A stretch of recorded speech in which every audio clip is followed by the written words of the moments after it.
അതുപോലെ ഭരണകക്ഷി എന്ന് പറഞ്ഞാൽ ഇപ്പൊ ഭരിച്ചുകൊണ്ടിരിക്കുന്നതും ആഭ്യന്തര വകുപ്പ് അവരെ കയ്യില്ല. അവരെ മുഴുവൻ ഈ മുഴുവൻ ആൾക്കാരെയും പ്രതിരോധിച്ചുകൊണ്ട് ഒറ്റയ്ക്ക് തന്റെ അടുത്തോടെ നിന്നിട്ട് ആ കേസിനെ പ്രതിരോധിച്ചുകൊണ്ട് ഇപ്പോ ഏകദേശം സ്വതന്ത്രനായി പുറത്തേക്ക് വരുമ്പോ എന്താ പറയാ ധൈര്യം. നമസ്കാരം. ഒന്നാമത്തെ കേസിൽ മൂന്നാമതായി രാഹുൽ മാങ്കൂട്ടത്തിന് മുൻകൂർ ജാമ്യം ലഭിക്കുമ്പോൾ, ആദ്യത്തെ കേസാണ്, ആദ്യത്തെ കേസിലെ മുൻകൂർ ജാമ്യ ഹർജിയാണ് നീണ്ടു പോയത്. ഇന്നിപ്പോ മുൻകൂർ ജാമ്യം ലഭിച്ചു.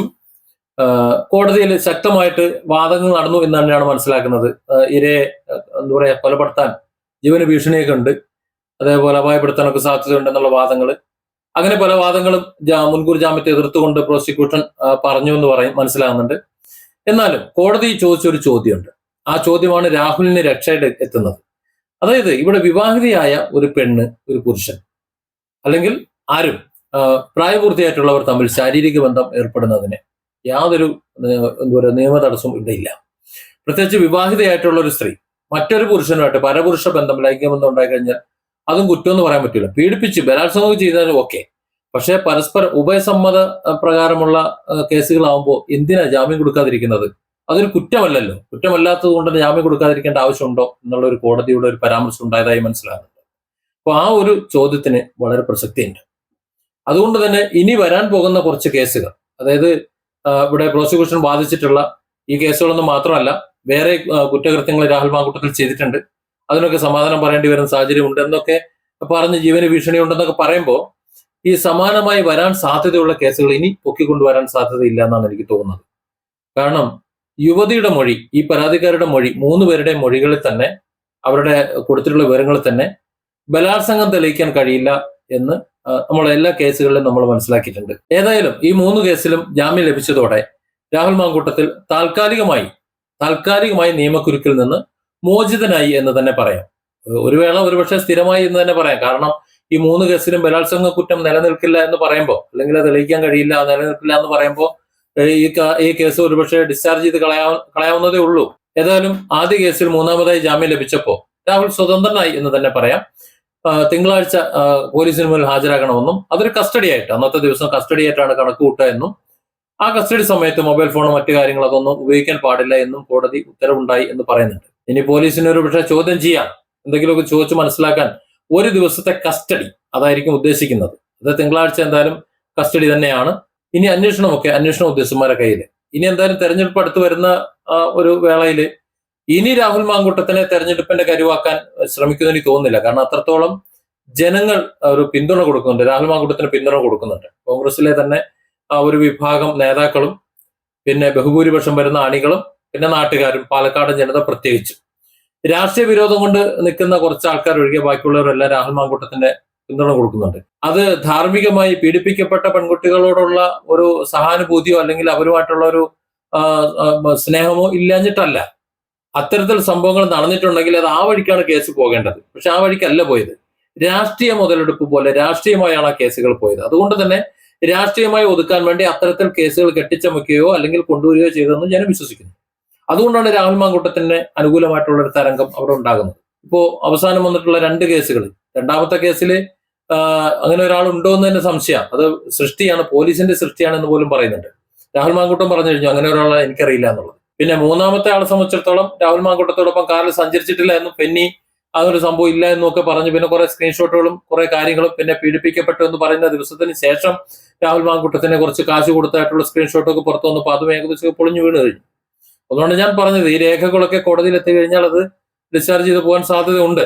പക്ഷെ രാഹുൽ മാങ്കൂട്ടത്തിൽ ഈ ഒന്നാമത്തെ കേസിൽ ജാമ്യം നിഷേധിച്ചിരുന്നെങ്കിൽ രാഹുൽ പെട്ടു. പിന്നെ രാഹുൽ നോക്കണ്ട, രാഹുലിനെ സ്പോട്ടിൽ അറസ്റ്റ് ചെയ്യും. പിന്നെ അറസ്റ്റ് ചെയ്ത് കഴിഞ്ഞാൽ പിന്നെ ഒരു ജാമ്യമാണല്ലോ. പിന്നെ ജാമ്യത്തിന് വീണ്ടും ഒരു 10-18 ദിവസം കിടക്കും. കാര്യം കുറഞ്ഞ ദിവസങ്ങളേ ഉള്ളൂ ഇനി തെരഞ്ഞെടുപ്പിന്. ഈ സ്ഥാനാർത്ഥി നിർണയമൊക്കെ ഇപ്പൊ നടന്നു വരിക. പാലക്കാട് ആര് നിൽക്കണം, കോൺഗ്രസിന് ആര് നിൽക്കണം എന്നുള്ളത് ഇപ്പോൾ തീരുമാനമായിട്ടില്ല. അത് തന്നെ ഒരു അക്കച്ചക്ക തർക്കത്തിൽ ഇങ്ങനെ നിലനിൽക്കുകയാണ്. രാഹുൽ മാങ്കൂട്ടം തന്നെ അവിടെ വരണമെന്ന് പാലക്കാടൻ ജനത ആവശ്യപ്പെടുമ്പോൾ രാഹുലിന് ഒരു പകരക്കാരനെ നോക്കിക്കൊണ്ട് കോൺഗ്രസ് നേതൃത്വം അത് അങ്ങനെ നിൽക്കുന്നുണ്ട്. കുറെ ആൾക്കാർ ഇതിനിടയിൽ നിൽക്കുന്നുണ്ട്. അപ്പൊ അത്തരത്തിൽ സ്ഥാനാർത്ഥി നിർണയം മറ്റു കാര്യങ്ങൾ നടക്കുന്ന ഈ സമയത്ത് രാഹുൽ ഒരുപക്ഷെ ജാമ്യം നിഷേധിക്കപ്പെട്ട് അകത്തു പോയെങ്കിൽ രാഹുൽ മാങ്കൂട്ടത്തിൽ ഈ തെരഞ്ഞെടുപ്പിൽ ഉണ്ടാവില്ല എന്ന് ഉറപ്പാണ്. പിന്നെ ജാമ്യം കിട്ടി വന്നിട്ട് ഇനി നോമിനേഷൻ കൊടുത്തൊരു സ്വതന്ത്ര സ്ഥാനാർത്ഥിയായിട്ട് എവിടെയെങ്കിലും കയറി നിൽക്കാനേ പറ്റുള്ളൂ. പക്ഷെ ഇപ്പോൾ സംഭവിച്ചത് എന്താണെന്ന് വെച്ച് കഴിഞ്ഞാൽ കോൺഗ്രസ് നേതൃത്വത്തിന് രാഹുൽ മാങ്കൂട്ടത്തിനെ പരിഗണിക്കാതെ മുന്നോട്ട് പോകാൻ പറ്റാത്തൊരു സാഹചര്യമുണ്ട്. കേസുകൾ 3 എന്താ, കോടതിന്റെ പരാമർശം എന്താ, ഇപ്പൊ നിലവിലെ സ്ഥിതി എന്താ, ഇത് വെച്ച് നോക്കുമ്പോൾ രാഹുൽ മാങ്കൂട്ടത്തിൽ പക്ക ഓക്കെയാണ്, കുഴപ്പമൊന്നുമില്ല. ഇനി കോൺഗ്രസിന്റെ സ്വതന്ത്ര സ്ഥാനാർത്ഥിയായിട്ട് വെക്കുകയോ ഇല്ലെങ്കിൽ അംഗത്വം കൊടുത്തിട്ട് കോൺഗ്രസിന്റെ ഔദ്യോഗിക സ്ഥാനാർത്ഥി ആയിട്ട് വെക്കുകയോ ഒക്കെ ഏതെങ്കിലും ഒന്ന് ചെയ്യേണ്ടി വരുമെന്ന് എനിക്ക് തോന്നുന്നത്. രാഹുൽ മാങ്കൂട്ടം പറയുന്നത് ഇപ്പൊ എന്നെ സ്ഥാനാർത്ഥിയാക്കിയില്ല എന്നുണ്ടെങ്കിലും അല്ലെങ്കിൽ എനിക്ക് പദവികളൊന്നും കിട്ടിയില്ല എന്നുണ്ടെങ്കിലും ഞാനൊരു ഉറച്ച കോൺഗ്രസ്സുകാരനായി തുടരുമെന്നാണ്. പക്ഷെ എനിക്ക് തോന്നുന്നില്ല അങ്ങനെ തുടരാൻ രാഹുൽ മാങ്കൂട്ടത്തിന് പറ്റുമെന്നുള്ളത്. ഈ വരുന്ന തെരഞ്ഞെടുപ്പിൽ രാഹുൽ മാങ്കൂട്ടം ഏതെങ്കിലും ഒരു മണ്ഡലത്തിൽ ഒരു സ്വതന്ത്ര സ്ഥാനാർത്ഥിയായെങ്കിലും മത്സരിച്ചിട്ടില്ല എന്നുണ്ടെങ്കിൽ രാഷ്ട്രീയ ഭാവി പിന്നെ തീരുമാനിക്കാൻ അടുത്ത 5 വർഷം കഴിയുമ്പോൾ എങ്ങനെ വരും നമുക്ക് പറയാൻ പറ്റൂല. ഇനി അങ്ങനെ മത്സരിക്കേണ്ടി വന്നാൽ രാഹുൽ മാങ്കൂട്ടത്തിൽ സ്വതന്ത്ര സ്ഥാനാർത്ഥിയായിട്ട് മത്സരിക്കും എന്ന് തന്നെയാണ് രാഹുലുമായി അടുത്ത വൃത്തങ്ങളിൽ നിന്ന് വരുന്നിട്ടുള്ള അഭ്യൂഹങ്ങൾ. അത് അഭ്യൂഹങ്ങളാണ്, കൃത്യമായിട്ടുള്ള കാര്യങ്ങളല്ല. ഏതായാലും പാലക്കാടൻ ജനത രാഹുൽ മാങ്കൂട്ടത്തിനെ സ്വാഗതം ചെയ്യുന്നുണ്ട്. സോഷ്യൽ മീഡിയയിൽ മുഴുവൻ പാലക്കാട്ടേക്ക് സ്വാഗതം, പാലക്കാട്ടേക്ക് സ്വാഗതം എന്ന് എഴുതി വെക്കുന്നുണ്ട്. രാഹുൽ മാങ്കൂട്ടത്തിന്റെ ഫേസ്ബുക്ക് പേജിൽ നിറയെ പാലക്കാട്ടേക്ക് സ്വാഗതം എന്നുള്ള വാക്കുകളുണ്ട്, നിറയാണ്. പാലക്കാട്ടുകാർ ഇത്തരത്തില് രാഹുൽ മാങ്കൂട്ടത്തിന് സ്വാഗതം മോദി കാത്തിരിക്കുമ്പോൾ, രാഹുലിന് സർവാത്മന സർവ്വവിധ പിന്തുണയും കൊടുത്ത് കാത്തിരിക്കുമ്പോൾ ശത്രുക്കൾ എന്ന് പറയുന്ന മറുവിഭാഗം രാഹുൽ മാങ്കൂട്ടത്തിന് മറുപണിയുമായി ഇറങ്ങി. കാരണം അവർ ഭയക്കുന്നുണ്ട് പാലക്കാട്ട് ഒരുപക്ഷെ രാഹുൽ മാങ്കൂട്ടത്തിൽ സ്ഥാനാർത്ഥിയായിട്ട് വരുമെന്ന്, സ്വതന്ത്ര സ്ഥാനാർത്ഥിയായിട്ടെങ്കിലും ഒരുപക്ഷെ വരുമെന്ന്. അതുകൊണ്ട് തന്നെ ഇനിയും ധാരാളം കേസുകൾ വരാനുണ്ട് എന്ന് ശത്രുക്കൾ വീണ്ടും പറഞ്ഞു പരത്തുന്നുണ്ട്. നേരത്തെ അത്തരത്തെ കേസുകൾ കുറെ ഉണ്ടായിരുന്നു, പക്ഷെ ആ കേസുകളൊക്കെ തൽക്കാലം പൂട്ടിക്കെട്ടി വെച്ചേക്കാണ്. ഒരു ഇരയാണ് എന്നുണ്ടെങ്കിൽ, ഒരു പീഡന കേസിലേക്കാണെന്നുണ്ടെങ്കിൽ ഇങ്ങനെ രാഷ്ട്രീയ സൗകര്യം നോക്കി ഇറക്കി വിടാനായിട്ട് കാത്തിക്കേണ്ട ആവശ്യമില്ലല്ലോ. അപ്പൊ അത് ഇരയെ ഉണ്ടാക്കുകയാണ്. നേരത്തെ എന്റെ മറ്റൊരു വീഡിയോയിൽ പറഞ്ഞതുപോലെ ഈ ഇരകളൊക്കെ സുരക്ഷിതരാ. ഒരു പെണ്ണ് തന്റെ ഭർത്താവ് മൊത്തിട്ട് വന്ന് കേസ് കൊടുക്കുകയാണ്, പോലീസ് സ്റ്റേഷനിൽ വന്ന് കേസ് കൊടുക്കുക, അല്ലെങ്കിൽ മുഖ്യമന്ത്രിക്ക് പരാതി കൊടുക്കുകയാണ്. എന്നെ രാഹുൽ മാങ്കൂട്ടത്തിൽ ഇത്ര ദിവസം ഇന്നെടുത്തിട്ട് പീഡിപ്പിച്ചു എന്ന് പറഞ്ഞുകൊണ്ട് ഗർഭിണിയാക്കി എന്ന് കേസ് കൊടുത്താൽ നമ്മൾ സാധാരണ ഗതിയിലാണ് നാണക്കേട് മാനക്കേട്, നാട്ടുകാരറിയില്ലേ, നാണക്കേടാവൂലേ എന്നൊക്കെ ചിന്തിക്കുന്നത്. പക്ഷെ ഇവരെയൊക്കെ സംബന്ധിച്ച് ആരാണെന്ന് അറിയില്ല. ഒരാളുണ്ടെന്നേ ഉള്ളൂ. അത് രാഹുൽ മാങ്കൂട്ടം തന്നെ അറിഞ്ഞോളന്നില്ല. പരാതി ഒരു പെണ്ണ് രേഖാമൂലം കൊണ്ടുവന്ന് കൊടുത്താലും ആ ആളെ വിധി വരുന്നത് വരെ രാഹുൽ മാങ്കൂട്ടത്തിന് അനുകൂലമായാലും പ്രതികൂലമായാലും ആ ആള് ചിത്രത്തിലേ വരുന്നില്ല എന്നതുകൊണ്ട് ഒരു വാദിയെ ഉണ്ടാക്കാൻ, തന്നെ പീഡിപ്പിച്ചു എന്ന് പറഞ്ഞൊരു പെണ്ണിനെ സൃഷ്ടിക്കാൻ അധികം ബുദ്ധിമുട്ടൊന്നുമില്ല. ചിലരൊക്കെ ഇത്തരത്തിൽ സംശയങ്ങൾ ചോദിച്ചിരുന്നു. ഈ പെണ്ണുങ്ങൾ തന്നെ മറ്റൊരാളെ ലൈംഗികമായി ഉപയോഗിച്ചു, അല്ലെങ്കിൽ താനും ഭർത്താവുമായിട്ട് ജീവിക്കുന്ന സമയത്ത് മറ്റൊരാളുമായിട്ട് ലൈംഗിക ബന്ധം നടത്തിയെന്നൊക്കെ പറയാൻ ഒരു പെണ്ണിന് നാണമാനും ഉടുപ്പൊന്നുമില്ലേ, അതിന് ഭർത്താവിനൊന്നും തോന്നൂല എന്ന് ചോദിച്ചു കഴിഞ്ഞാൽ കുറെ കാശ് കിട്ടി കഴിഞ്ഞാൽ ഈ ഭർത്താവും ഇവരും കൂടെ തന്നെ ചേർന്ന് ചെയ്തു കഴിഞ്ഞാൽ എന്താ കുഴപ്പം? അങ്ങനെ ആകാമല്ലോ, ഒരു പ്രശ്നമല്ല. കാരണം അവരാരും രംഗത്ത് വരില്ല. ഇവരൊക്കെ ഈ പരാതിക്കാരായത് എങ്ങനെയാണെന്ന് എനിക്കറിയില്ല. പക്ഷെ അത്തരത്തിലൊരു രീതിയിൽ വന്നു കഴിഞ്ഞാലും അവർ സംരക്ഷിക്കപ്പെടും, അതാണ് വസ്തുത. അപ്പൊ അതുകൊണ്ട് പരാതിക്കാർക്ക് യാതൊരു പ്രയാസമല്ല. ഏതായാലും ഇതിനെല്ലാം തുടക്കം കുറിച്ച റിനിയുടെ സംസാരവുമായി ബന്ധപ്പെട്ടാണല്ലോ ഇതിന്റെ കാര്യങ്ങളൊക്കെ ഉണ്ടായിരുന്നത്. ആ റിനിയെ ഇപ്പൊ കാണാനില്ല. പിന്നെ ഷാബാസ് ആയിരുന്നു പിന്നെ അത് കഴിഞ്ഞ് സംസാരിച്ചു കൊണ്ടിരുന്നത്. ഷാബാസിനെതിരെ ഇപ്പോ കേസുകൾ വരുന്നുണ്ടെന്ന് അറിയുന്നുണ്ട്. പിന്നെ ശക്തമായ ചില ആരോപണങ്ങളും മറ്റു കാര്യങ്ങളൊക്കെ വെച്ചുകൊണ്ട് സോഷ്യൽ മീഡിയയും രാഹുൽ ആർമിയൊക്കെ ഷാബാസിനെ പൊങ്കാലയിട്ട് പൊളിച്ചടുക്കിക്കൊണ്ടിരിക്കുന്നുണ്ട്. പിന്നെ പരാതിക്കാരുടെ കേസുകൾ, അപമാനിക്കാവുന്ന പെണ്ണുങ്ങൾ, അവരുടെയൊക്കെ ചാറ്റ് ഹിസ്റ്ററികളും മറ്റു കാര്യങ്ങളും ഒക്കെ സോഷ്യൽ മീഡിയയിൽ തന്നെ ഇട്ട് പൊളിച്ചെടുക്കുന്നത് കണ്ടു. അത് കോടതിയിൽ ഹാജരാക്കേണ്ട രേഖകളാണ്, അത് സോഷ്യൽ മീഡിയ ഇട്ട് അലക്കിയെന്ന് പറഞ്ഞിട്ട് മറുഭാഗം പരാതി പറയുന്നത് കേട്ടു. ഏതായാലും ഫെന്നീൻ എന്നാൻ വളരെ വളരെ വ്യക്തമായി കട്ടയ്ക്ക് കൂടെ നിന്നുകൊണ്ട് ഓരോ തെളിവുകൾ സന്ദർഭത്തിനനുസരിച്ച് പറക്കിയിട്ട് രാഹുലിനെ പ്രതിരോധിക്കുന്നത് കണ്ടു. ആ കാരണം കൊണ്ട് തന്നെ രാഹുലിനെതിരെ പരസ്യമായി രംഗത്ത് നിന്നിരുന്ന പരാതിക്കാരല്ലാത്ത മറ്റു സ്ത്രീകൾ ഒതുങ്ങിയിട്ടുണ്ട്. അവരെ ഇപ്പം അധികം ഒന്നും കാണാനില്ല, സംസാരിക്കുന്നില്ല. റിനിയൊന്നും കാണാനേ ഇല്ല. രാഹുൽ മാങ്കൂട്ടത്തിനെ രാഷ്ട്രീയമായി വേട്ടയാടുന്നു എന്ന് തന്നെയാണ് പൊതുജനങ്ങൾ വിശ്വസിക്കുന്നത്. രാഹുൽ മാങ്കൂട്ടം രാഹുൽ മാങ്കൂട്ടത്തിൽ ശുദ്ധവനാണ്, പുണ്യവാളനാണ് എന്ന അർത്ഥത്തിലൊന്നും അല്ല കേട്ടോ. ഈ കേസുകളിൽ രാഹുൽ മാങ്കൂട്ടത്തിനെ രാഷ്ട്രീയമായി ഉപയോഗിക്കുകയായിരുന്നു. രാഹുൽ മാങ്കൂട്ടത്തിനെ ഒതുക്കിക്കൊണ്ട് CPM രക്ഷപ്പെടാൻ നോക്കുകയായിരുന്നു. അതിൽ കോൺഗ്രസിലെ കുറെ കടൽ കഴുവന്മാരും അത് വീണു. ഞാൻ എന്റെ മുമ്പത്തെ ഒരു വീഡിയോയിൽ പറഞ്ഞിരുന്നു, ഈ ഷാഫി പറമ്പിലും രാഹുൽ മാങ്കൂട്ടത്തിലും ഒക്കെ VD സതീശന്റെ ഗ്രൂപ്പായിരുന്നു എന്ന് പറയുന്നുണ്ട് കുറെ മുമ്പ്. എന്നാൽ നിലമ്പൂർ ബൈ ഇലക്ഷൻ നടക്കുന്നതിന് മുമ്പ് PV അൻവർ മത്സരിച്ച ആ കാലമുണ്ടല്ലോ, അതിന് തൊട്ട് മുമ്പ് ഷാഫി പറമ്പിലും രാഹുൽ മാങ്കൂട്ടത്തിലും കൂടെ KC വേണുഗോപാൽ പക്ഷത്തേക്ക് പോയി. KC വേണുഗോപാൽ പക്ഷത്തേക്ക് പോയതിന്റെ കലിപ്പാണ് ശരിക്കും രാഹുൽ മാങ്കൂട്ടത്തോടും ഈ പറയുന്ന ഷാഫി പറമ്പിലിനോടും ഒക്കെ VD സതീശൻ കാണിക്കുന്നു. അപ്പൊ കഴിഞ്ഞ ദിവസം ഷാഫി പറമ്പിൽ VD സതീശനും മറ്റേ സംസാരത്തിനുള്ള ആരാ മുമ്പേ സംസാരിക്കുന്നുള്ള യുദ്ധമൊക്കെ നടന്നു നോക്കി ഇതിന്റെ ഭാഗമായിട്ടാകാനാണ് സാധ്യത. കാരണം ഷാഫി MP ആണ്, അദ്ദേഹത്തിന് മുമ്പേ സംസാരിക്കണം, പ്രതിപക്ഷ നേതാവ് വരുന്നതിന് മുമ്പേ സംസാരിക്കാനായിട്ട് സമയം കൊടുത്തില്ല എന്ന് പറഞ്ഞിട്ട് അവിടെ അസംബ്ലി നായിട്ടുണ്ടാക്കിയല്ലോ. അതൊക്കെ ഇതിന്റെ ഭാഗമായിട്ടാണ് എന്നാണ് മനസ്സിലാക്കുന്നത്. ഏതായാലും VD സതീശൻ പക്ഷത്ത് നിന്ന് KC വേണുഗോപാൽ പക്ഷത്തിലേക്ക് പോയത് കൊണ്ടാണ് ഒരുപക്ഷെ രാഹുൽ മാങ്കൂട്ടത്തിനും ഈ കേസ് വന്നത്, അല്ലെങ്കിൽ രാഹുൽ മാങ്കൂട്ടത്തിനെ പ്രതിരോധിച്ചുകൊണ്ട് കോൺഗ്രസ് നിൽക്കാത്തത് എന്ന് പോലും സംശയിക്കേണ്ടി വരികയാണ്. കാരണം ആദ്യം എടുത്തു ചാടിയത് രാഹുൽ മാങ്കൂട്ടത്തിനെതിരെ FIR വരുന്നതിന് മുമ്പ് തന്നെ നടപടിയെടുത്തത് പ്രതിപക്ഷ നേതാവായിട്ടുള്ള VD സതീശനാണ്.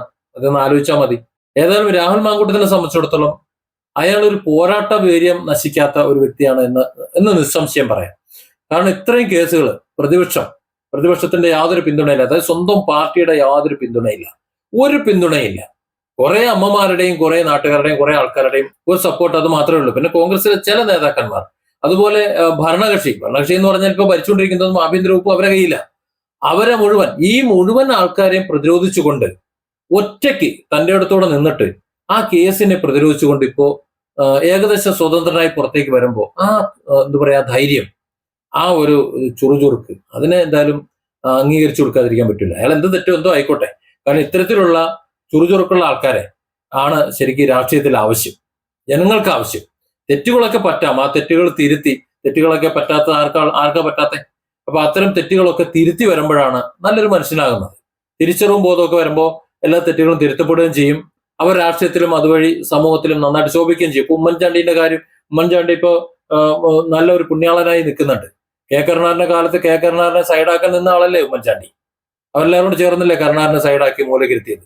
അതായത് ഇപ്പോ ഈ പറഞ്ഞ ആൾക്കാരെയൊക്കെ സൈഡാക്കുന്നത് പോലെ അന്ന് മൂപ്പര് കാണിച്ചു. പക്ഷെ കുറെ കഴിഞ്ഞപ്പോ ഉമ്മൻചാണ്ടി അദ്ദേഹത്തിന് പറ്റിയ തെറ്റ് മനസ്സിലാക്കി, അദ്ദേഹത്തിന് ജനപിന്തുണ അദ്ദേഹത്തിന് മനസ്സിലാക്കി, ജനങ്ങളോട് എങ്ങനെ നിൽക്കണമെന്ന് മനസ്സിലായി. യൗവന കാലത്ത് അങ്ങനെയൊക്കെ ഉണ്ടാവും.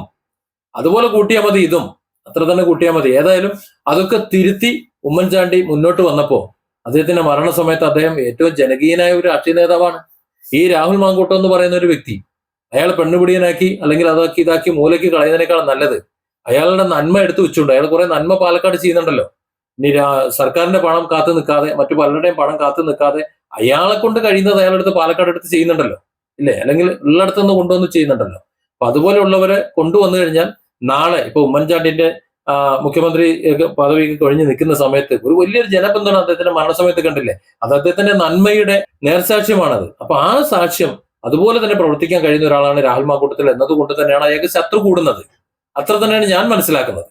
അതുകൊണ്ട് തന്നെ ഈ രാഷ്ട്രീയ പ്രേരിതമാണ് ഈ കേസുകൾ, അല്ലെങ്കിൽ അതുപോലെ രാഷ്ട്രീയ പ്രേരിതമാക്കി ഉപയോഗിക്കുന്നു എന്നതുകൊണ്ട് തന്നെ രാഹുൽ മാങ്കൂട്ടം സ്ഥാനാർത്ഥിയായി വരണമെന്നും രാഹുൽ മാങ്കൂട്ടം പാലക്കാട് തന്നെ മത്സരിക്കണമെന്നും പാലക്കാടിന്റെ MLA ആയി തുടരണമെന്നും ആഗ്രഹിക്കുന്നു പാലക്കാട് ജനത. കാരണം അദ്ദേഹം തുടങ്ങി വെച്ച കുറെ പദ്ധതികളുണ്ട്, അത് പൂർത്തിയാക്കണ്ട. അദ്ദേഹം അവിടെ നിന്ന് പോയി കഴിഞ്ഞാൽ ഏതാണ്ട് 10-20 പേർക്ക് വീട് ആയേനെ. ഈ കേസും വഴക്കൊന്നും ആയിട്ടില്ല എന്നുണ്ടെങ്കിൽ, ഇത്രയധികം വിഷയങ്ങൾ ഉണ്ടായിരുന്നില്ല എന്നുണ്ടെങ്കിൽ, ഏതാണ്ട് 20 പേരുടെ വീടിന്റെ പണി തുടങ്ങിയ സമയത്താണ് രാഹുൽ മാങ്കൂട്ടത്തിന് പ്രശ്നം ഉണ്ടാകുന്നത്. പിന്നീട് അദ്ദേഹത്തിന് അവിടെ നിൽക്കാൻ പറ്റിയിട്ടില്ല. ഏതാണ്ട് 2 വീടുകളുടെ പണിയാണ് നടന്നുകൊണ്ടിരുന്നത്, അതെനിക്കറിയാവുന്ന വീടുകൾ. ബാക്കിയുള്ള കാര്യങ്ങളൊന്നും എന്തായെന്ന് അറിയില്ല. ഏതായാലും പാലക്കാടിനെ സംബന്ധിച്ചിടത്തോളം, അല്ലെങ്കിൽ ഏതെങ്കിലും ഒരു മണ്ഡലത്തിൽ ചുറുചുറുക്കുള്ള, ആ നാടിനെ സ്നേഹിക്കുന്ന, നാടിന് വേണ്ടി എന്തെങ്കിലും ചെയ്യുന്ന ഒരാളാണ് അവിടുത്തെ ജനപ്രതിനിധിയായി വരേണ്ടത്. പാലക്കാടിനെ സംബന്ധിച്ചിടത്തോളം രാഹുൽ മാങ്കൂട്ടം അവിടെ നിന്നാൽ പാലക്കാട് നിന്ന് തന്നെ അദ്ദേഹം വലിയ വിജയം, ഒരുപക്ഷെ നേരത്തെ കിട്ടിയതിനേക്കാൾ വലിയ വിജയം അദ്ദേഹം നേടും.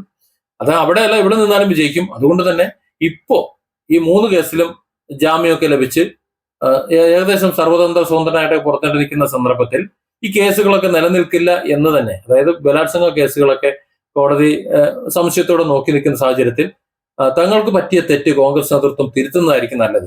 ഇനി അതിൽ വല്ല നാണക്കേടോ മാനക്കേടോ തോന്നുന്നുണ്ടെങ്കിൽ, സസ്പെൻഷൻ പീരീഡ് ഒരുപക്ഷെ തീർന്നിട്ടില്ല എന്നുണ്ടെങ്കിൽ, രാഹുൽ മാങ്കൂട്ടത്തിന്റെ സ്വതന്ത്ര സ്ഥാനാർത്ഥിയായി നിർത്തി കോൺഗ്രസിന്റെ പിന്തുണയോടുകൂടി വിജയിപ്പിക്കുന്നതായിരിക്കും നല്ലത്. ഇനി അങ്ങനെയല്ല, രാഹുൽ മാങ്കൂട്ടത്തിൽ കോൺഗ്രസിലെ വേണ്ട എന്നുള്ള നിലപാട്, അതായത് അയാളെ പടിയടച്ച് പിണ്ടം വെച്ചതാണ് എന്ന് കോൺഗ്രസ് നേതൃത്വം പറയുകയാണെന്നുണ്ടെങ്കിൽ, കെ സുധാകരനൊന്നും അങ്ങനെ പറയുന്നത് എനിക്ക് തോന്നുന്നില്ല, പക്ഷെ അങ്ങനെ പറയുകയാണെന്നുണ്ടെങ്കിൽ രാഹുൽ മാങ്കൂട്ടത്തിൽ സ്വതന്ത്രനായി മത്സരിച്ച് വിജയിച്ച് കോൺഗ്രസിന് തന്നെ പൂട്ടാളി നിന്നിരുന്ന കടക്കടന്മാർക്ക് ഒരു അടി കൊടുക്കണം എന്നതാണ് എന്റെ വ്യക്തിപരമായ അഭിപ്രായം.